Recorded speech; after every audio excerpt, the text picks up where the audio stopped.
अमित पाल जी दिल्ली से। राधे राधे महाराज जी।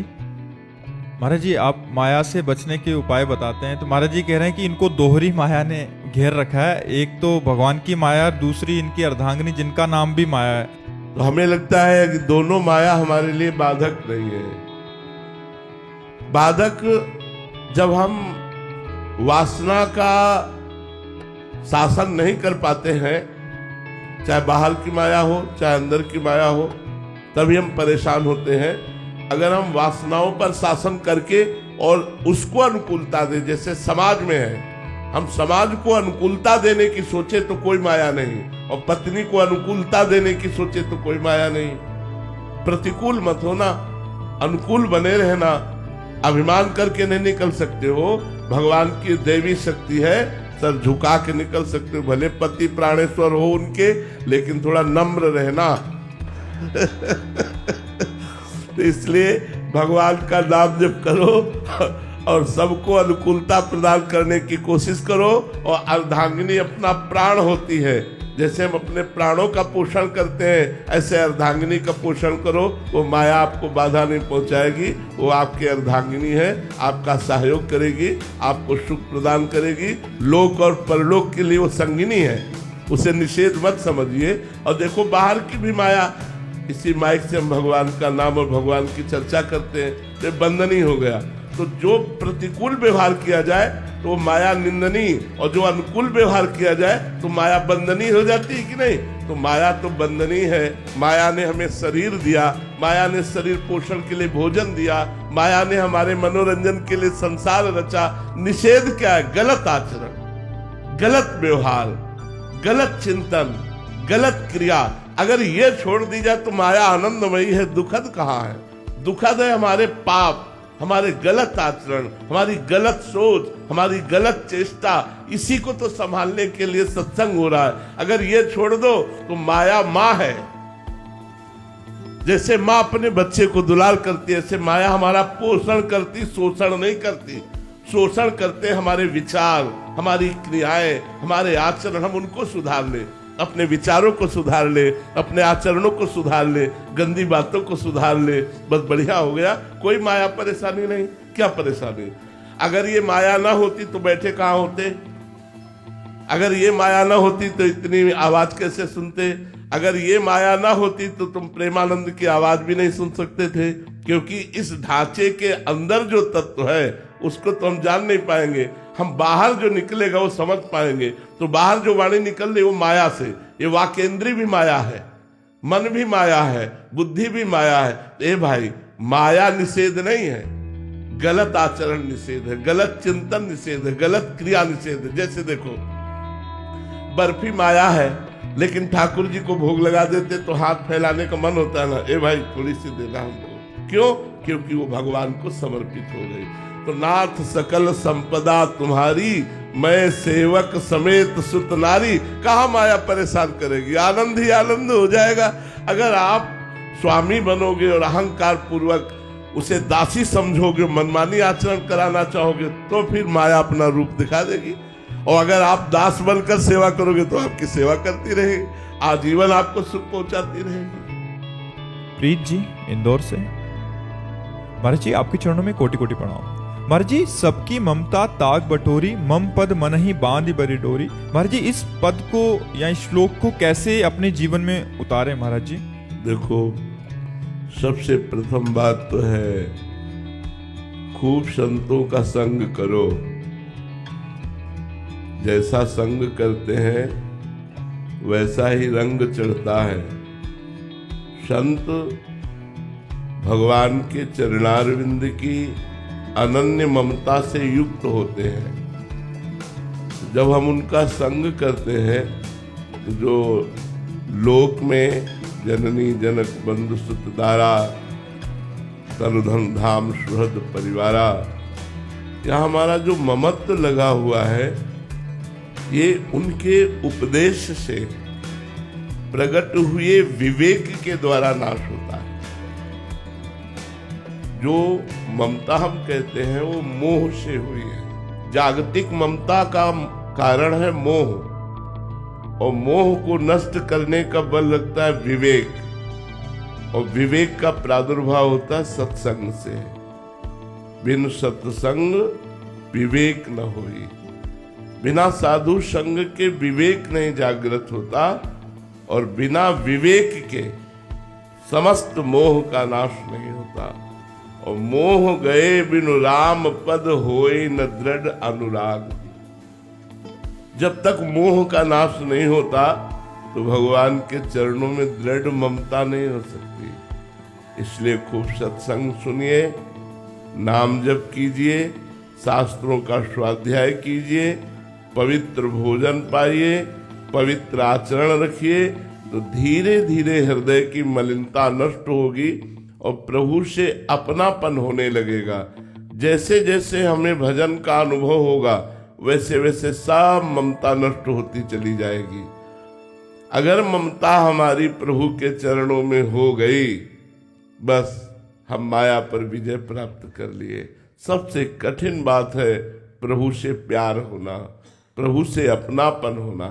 तो संतों का संग, शास्त्र स्वाध्याय, पवित्र भोजन, पवित्र आचरण, इनके द्वारा हम सांसारिक ममता का त्याग करके भागवतिक ममता को धारण कर सकते हैं। निखिल जी, राधे राधे महाराज जी। महाराज जी, अक्सर लोग कहते हैं कि हमें आत्मसम्मान को चुनना चाहिए रिश्तों को, लेकिन जब कोई व्यक्ति ऐसा कहता है तो उसे आत्मसम्मान नहीं, आप देहाभिमान बताते हैं। तो महाराज जी, वास्तविकता में देहाभिमान और आत्मसम्मान में क्या अंतर होता है? आत्मसम्मान तो संपूर्ण विश्व का सम्मान ही आत्मसम्मान है। हमारी आत्मा संपूर्ण विश्व है। संपूर्ण विश्व का सुख ही हमारा सुख है, आत्मा के शब्द से।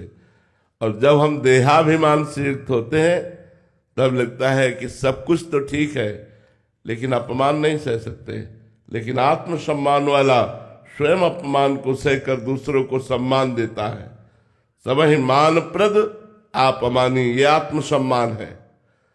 और दूसरों से मान चाहना ये देह सम्मान है। देह सम्मान ही देहाभिमान है और आत्मसम्मान ही भगवान का स्वरूप है। संपूर्ण चराचर जगत हमारी आत्मा है।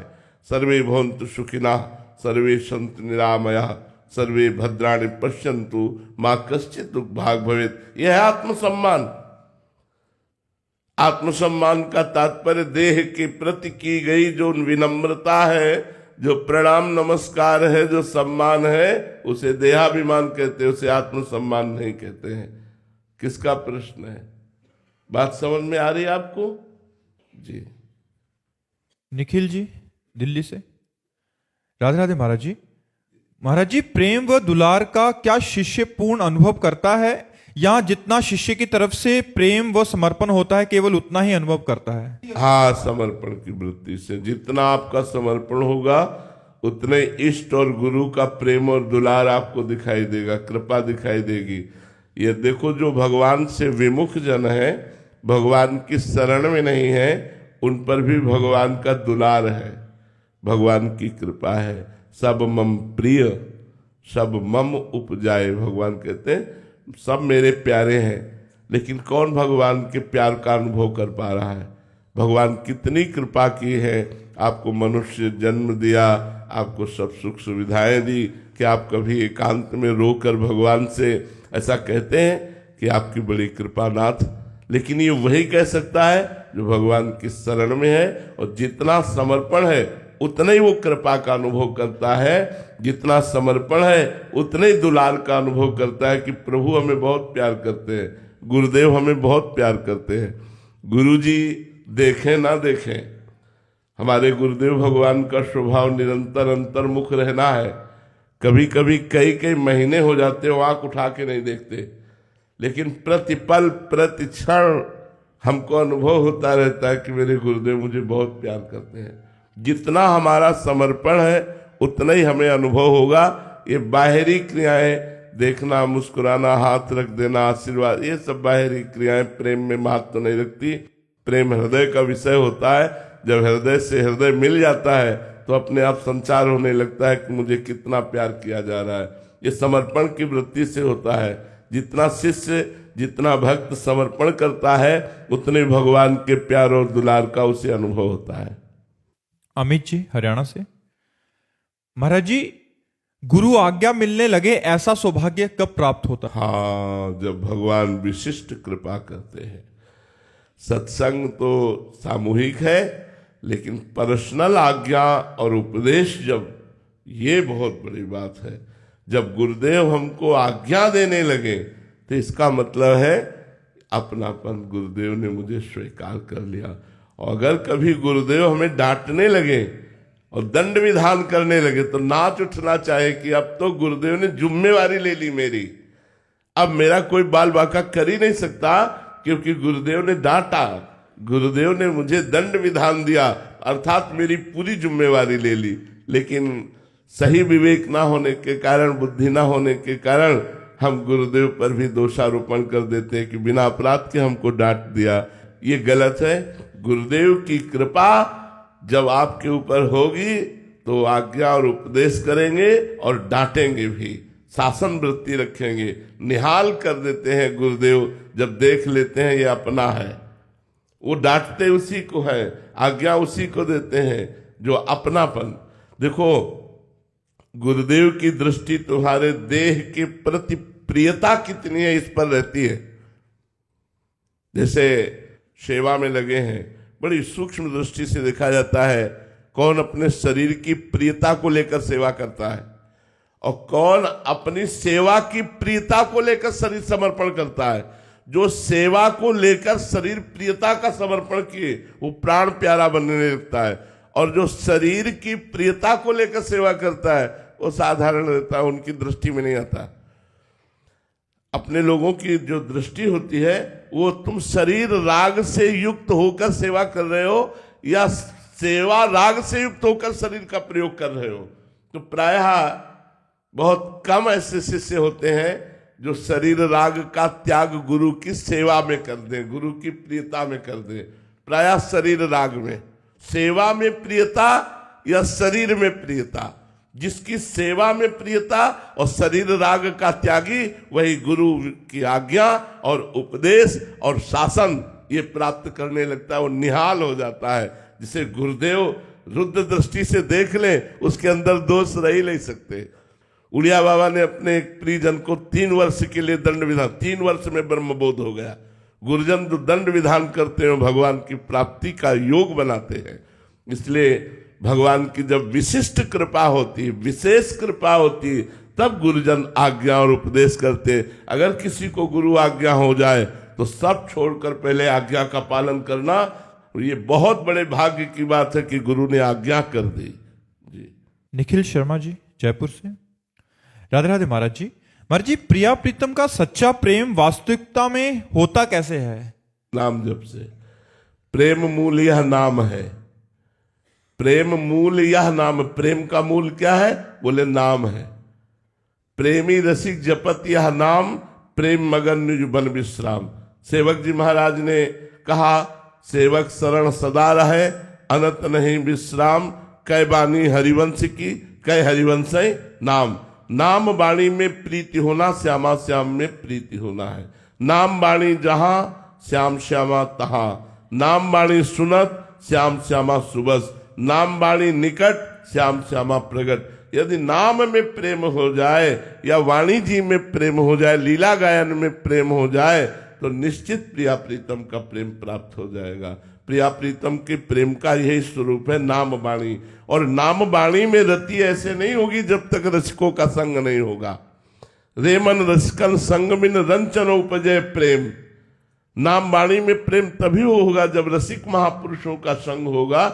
इसलिए रसिक महापुरुषों का संग प्रभु से मनाओ कि हमें प्रेमी जनों का संग मिले और उनके संग से नाम वाणी में प्रीति हो, और नाम वाणी से ही प्रिया प्रीतम का पूरा अनुराग रस, वृंदावन, सहचरी भाव, यमुना जी, विविध प्रकार की लीला विलास, ये सब हृदय में जागृत हो जाता है नाम वाणी के द्वारा। महाराज जी, कोई आत्मा की अवस्था होती है या हमारा भाव, हम भाव से वहां पहुंच जाते हैं? प्रेम का ये स्वरूप समझना चाहते हैं। प्रेम का स्वरूप, प्रेम स्वरूप अनिर्वचनीयम प्रेम स्वरूपम। क्या समझना चाहते हो? बुद्धि से समझा जा सकता है, जो बुद्धि से अतर्क विषय उसे बुद्धि से समझा जा सकता है। प्रेम स्वरूपम क्या अनिर्वचनीयम प्रेम स्वरूपम, प्रेम का स्वरूप तो अनिर्वचनीय है। तो क्या जानना चाहते हो? महाराज जी कोई आत्म स्थिति होती है या भावना होती है? नाम जप करो, आगे आगे अपने आप दिखाई देगा। नाम जप नहीं करोगे तो क्या जानोगे? तन मन के बिछुरे नहीं, चाह बढ़े दिन रैन, कबों संजोग न मानही, देखे भरी भरी नैन। क्या समझ पाए? क्या समझ पाए? अरे भैया, प्रेम समझने के लिए पहले मैं को खो। जब तक मैं को खोओगे नहीं तब तक प्रेम ढूंढे मिलेगा नहीं, और प्रेम जब मिलता है तो मैं नहीं मिलता, मैं खो जाता है। जब मैं था तब हरि नहीं, अब हरि है मैं नाही। अभी तो मैं में विचरण कर रहे, तो बुद्धि से समझोगे क्या प्रेम? प्रेम तो सूक्ष्मतरम है, अनुभव स्वरूपम है, कामना रहितम है, गुण रहितम है। आप बुद्धि से गुण सहित जान सकते हो, लेकिन गुण रहित को कैसे जान सकते हो? गुण रहितम है, कामना रहितम है, सूक्ष्मतरम है, अनुभव स्वरूपम है, प्रतिक्षण वर्धमानम है, और सबसे खास बात अनिर्वचनीयम है, अनिर्वचनीय है। इसलिए नाम वाणी में लगो, खूब नाम जप करो, आगे से आगे स्थिति आती जाएगी, स्वरूप बनता है, स्वरूप बनता है। प्रेम से जब हम उपासना करते हैं तो हमारा स्वरूप प्रेम में हो जाता है। जैसे हम सखा भाव की उपासना करें तो हर समय ठसक रहेगी श्री कृष्ण हमारे दोस्त। गोपी भाव की उपासना करें तो मैं गोपी, सहचरी भाव की उपासना करें तो मैं सहचरी रूप हो गया। जो मैं है वो उस भाव देह को प्राप्त हो गया, और उसी से भगवान की दिव्य सेवा में जाया जाता है। ये सब बड़ा आगे की बातें। पहले खूब भजन करो, काम क्रोध को मिटाओ। सबसे पहले ये काम करो कि तुम्हारे अंदर काम वेदना ना जागृत हो, और जागृत हो तो उसे सह जाने की सामर्थ्य हो, तब तो महाविकार प्रेम को सह पाओगे। पहले काम क्रोधादि के विकारों को तो सहो, पहले ककहरा सीखो, फिर पीएचडी की बात समझ में आएगी। अभी तो ककहरा ही नहीं आता ना। प्रेम का ककहरा यहां से शुरू होता है। सठ विकार जित अनघ कामा, निष्काम निष्पाप, काम क्रोध लोभ मोह मद मत्सर, इन पर विजयी। तो यहां से शुरू होती पढ़ाई प्रेम की। वासुदेवा स्वयं का अनुभव हो गया, यहां से शुरू होता है प्रेम मार्ग। तो अभी तो चलो, अभी तो परमार्थ में कदम नहीं रखा है। खूब अच्छे से भजन करो, डट के, और विकारों पर विजय प्राप्त करो। वर्षा जी भोपाल से, राधे राधे महाराज जी। महाराज जी, भगवान जी का और संत जनों का धन्यवाद और क्षमा कैसे बोलते हैं महाराज जी? कभी धन्यवाद करना हो या क्षमा? भगवान को धन्यवाद देने का, भगवान को धन्यवाद कृपा मनाते हुए दिया जाता है कि हे नाथ, आपकी हम पर बहुत कृपा है।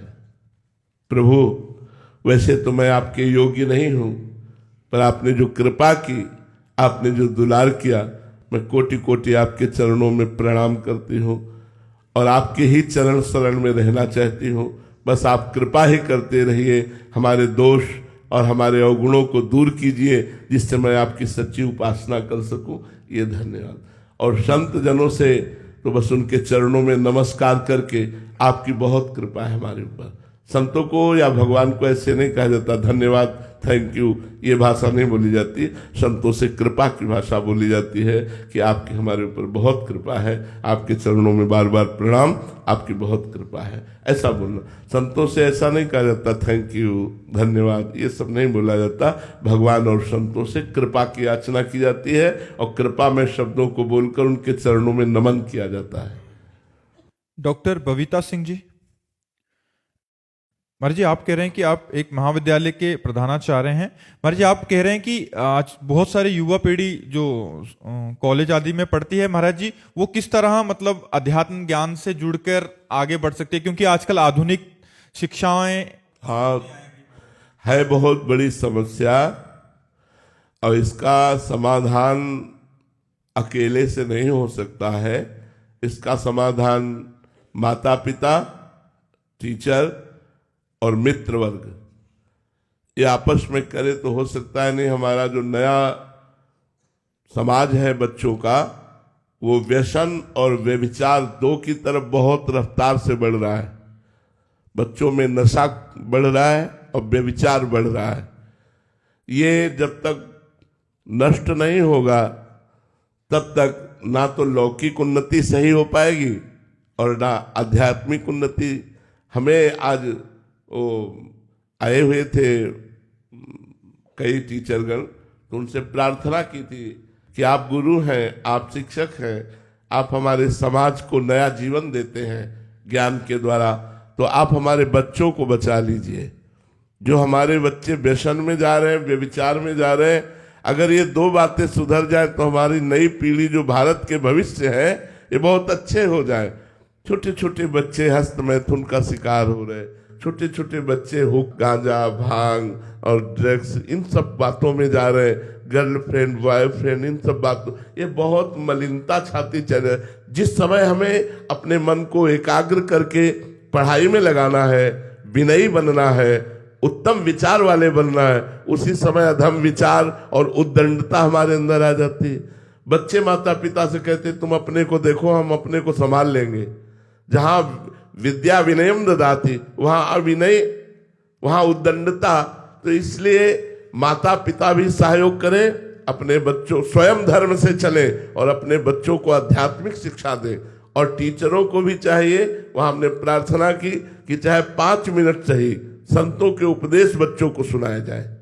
ब्रह्मचर्य पर मन को कैसे वश में रखें, आप चिंतायुक्त हैं तो कैसे बचें, आपका गलत संग क्या हो सकता है, ये जानकारियां उनको प्रस्तुत की जाए। आपसे अगर कोई ऐसे मिल रहा है तो गलत है, आपसे कोई ऐसे मिल रहा है तो अच्छा है, अगर इस तरह का व्यवहार कर रहा है तो गलत है, इन गलत बातों से तुम्हें बचना चाहिए। तो बच्चों को जो गुरुजन है, टीचर जन है, आध्यात्मिक शिक्षा दे। कुछ गीता के श्लोक है, कुछ भागवत के अर्थ है, कुछ संतों की वाणियां हैं। अगर अध्यात्म नहीं पहुंचेगा तो आधुनिकता संभाल नहीं सकती, क्योंकि आधुनिकता के ऊपर जो विदेशी रंग है वो चढ़ रहा है। जवाने नहीं समझ में आते कि जवान क्या है। गांव में 10-20 तो ऐसे होते थे जो कुश्ती लड़ने वाले होते थे, क्यों? खूब दूध, मठा, दही, रोटी, दाल ये सब पाते थे। आजकल आधुनिकता फैल रही, भोजन अपवित्र, विचार अपवित्र, चरित्र अपवित्र। कैसे हमारी समाज बनेगी, कैसे सुधरेगा? अगर चरित्र पवित्र है तो सब कुछ चला गया, क्या रह गया? छोटे छोटे बच्चे छोटी अवस्था से उनको चरित्रवान बनाने की शिक्षा देनी चाहिए। ये भारत है, भारत धर्म प्रधान देश है, यहाँ चरित्रवानों की पूजा होती है, चरित्रहीनों को राक्षस कहा गया। रावण उत्तम कुल पुलस्त कर नाती, बड़े महात्मा पुलस्त जी का नाती है, उत्तम कुल का, ब्रह्म ऋषि के कुल का है, लेकिन आचरणहीन हो गया, चरित्रहीन हो गया तो उसे राक्षस कहा गया। आज राक्षसी प्रवृत्ति बढ़ रही है। पहले की सोच जो थी वो था, अगर धन चला गया तो कुछ नहीं गया, स्वास्थ्य चला गया तो कुछ चला गया, और चरित्र चला गया तो सब कुछ चला गया। Money is loss, nothing is loss, health is loss, something is loss, और character is loss, everything is. अब उल्टा मानसिकता देखो कैसी बदल गई कि उल्टा हो गया, पूरा उल्टा हो गया। चरित्र का कोई महत्व नहीं रह पा रहा कि हमारा चरित्र कैसा होना चाहिए। आज छोटे छोटे बच्चों के चरित्र पवित्र हो रहे, व्यसन और व्यभिचार की प्रवृत्तियां बढ़ रही। जो भी आते हैं हम सबसे यही प्रार्थना करते हैं कि आप अपने बच्चों को ऐसा बनाइए कि हमारे देश के काम में आवे, हमारे समाज के काम में आवे। ये व्यसन करने वाला, समाज का शोषण करने वाला बच्चा बनेगा। जब इसे पैसा चाहिए तो ये चोरी करेगा, ये अपने माता पिता की हिंसा कर देगा, ये अपने पूज्य जनों के साथ छल कपट करेगा। इसे सुधारिए। तो आज जो व्यसन और व्यभिचार की प्रवृत्तियां बढ़ रही हैं, टीचर से, माता पिता से और मित्रों से प्रार्थना है कि आप अपने मित्र को संभालिए, आप अपने पुत्र को संभालिए, आप अपने शिष्य को संभालिए। और हमारे भारत के भविष्य बच्चे, इन्हीं में से कोई एमएलए बनेगा, कोई सांसद बनेगा, कोई किसी विभाग में जाएगा, कोई किसी विभाग में जाएगा। अगर ये भ्रष्ट आचरण वाले बने तो समाज को सुख नहीं पहुंचा पाएंगे। यदि ये चरित्रवान बने तो एक नेता बनकर हमारे समाज को सुख पहुंचाएंगे, एक डॉक्टर बनकर हमारे समाज को सुख पहुंचाएंगे, एक न्यायाधीश बनकर हमारे समाज को सुख पहुंचाएंगे। श्री राधा वल्लभ वल्लभ लाल लाल की। नाम जप करते रहिएगा, क्योंकि एक जो आखिरी बात है उसको हम लोग भूले हुए हैं कि हमारा शरीर छूटेगा। शरीर संबंधी विषय, शरीर संबंधी रिश्ते नाते, ये एक दिन सब छोड़ेंगे। हमारी यात्रा यहीं तक नहीं है, हमारी और आगे यात्रा है। तो हम धर्म पूर्वक अपने कर्तव्य का पालन करते हुए यदि भगवान का नाम जप करेंगे तो आगे की यात्रा हमारी सफल होगी। इसलिए नाम जप जरूर करते रहिए। जीवन का परम लक्ष्य राष्ट्र सेवा और भगवान को प्रसन्न कर लेना। तो राष्ट्र सेवा आपको तो भगवान की कृपा से मिली ही है। अगर थोड़ा नाम जप भी करते रहेंगे तो दोनों काम सफल हो जाएंगे। राष्ट्र सेवा और परमार्थ, राष्ट्र सेवा और परमार्थ यदि पुष्ट हो गया तो हम आगामी जो आने वाला हमारा जन्म है बड़ा उज्जवल होगा, बड़ा मंगलमय होगा। इसलिए नाम जप जरूर करते रहिए। और राष्ट्र सेवा में भगवान ने तो आपको सफलता दी ही है। हम आर्मी वालों को हृदय से प्यार करते हैं। हमारे राष्ट्र की सुरक्षा का पूरा बल जो है वो आपके कांधे पर है।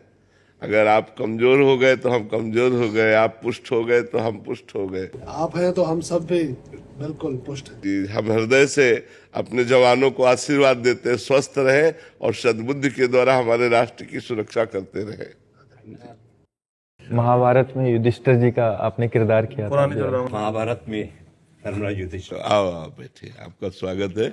आपने हमारे बहुत बड़े धर्म का जो स्वरूप है उनका अभिनय किया। धर्म के अवतार ही थे। युधिष्ठिर जी साक्षात धर्म के ही अंश से प्रकट हुए थे। महाभारत का एक संवाद सुना दो आपको। हाँ जी। ये उस समय का गुरुदेव जब पांचाली ने वनवास जाने से मना कर दिया जी तो उस समय धर्मराज युधिष्ठिर ने और सारे भाइयों को और माता को समझाते हुए कहा था जी कि श्री राम ये जानते थे पांचाली जी कि मृग सोने का नहीं होता, जी। फिर भी उसके आखेट पर चले गए। हाँ बिल्कुल। तो क्या वो केवल लोभ था? जी क्या स्वयं सीता जी ये नहीं जानती थी कि स्वर्ण मृग शिकारे जैसा कोई पशु नहीं होता? जी जी। जो होने वाला होता पांचाली वो हमारे कर्मों का परिणाम होता है। बहुत सुंदर, बहुत उसे ना तुम रोक सकती हो ना मैं, उसे ना भीम की गदा रोक सकती ना अर्जुन के बाण।